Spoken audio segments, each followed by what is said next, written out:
আমি খেয়াল করছি ওসমান হাদি ভাইকে একটা রাজনৈতিক দল তাদের রাজনৈতিক সম্পত্তি বানিয়ে ফেলছে। ওই দলের এমনও কর্মী আছে যারা ওসমান হাদি ভাই যখন শহীদ জিয়া কিংবা বেগম জিয়ার রাজনৈতিক আদর্শের কথা বলতো তখন ওসমান হাদি ভাইকে কমেন্টে গালি দিত। ঠিক ওসমান হাদি ভাইয়ের শহীদ হওয়ার পরেই তারাই ওসমান হাদি ভাইয়ের ছবি তাদের প্রোফাইলে দিয়েছে। ওসমান হাদি ভাই নিজ যোগ্যতায় ইনসাফ এবং দেশপ্রেমের কথা বলে এদেশের সাধারণ মানুষের মনে জায়গা করে নিয়েছিলেন।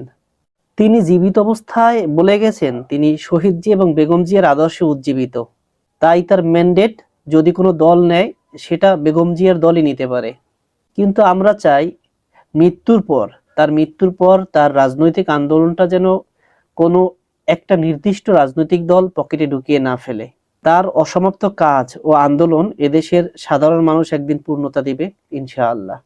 সেই সাথে ওসমান হাদি ভাইয়ের হত্যার বিচার চাই, কারণ তিনি জীবিত অবস্থায় এই কথা বলে গিয়েছিলেন যে কেউ তাকে হত্যা করলেও যেন ন্যায় বিচারটুকু যেন সে পায়।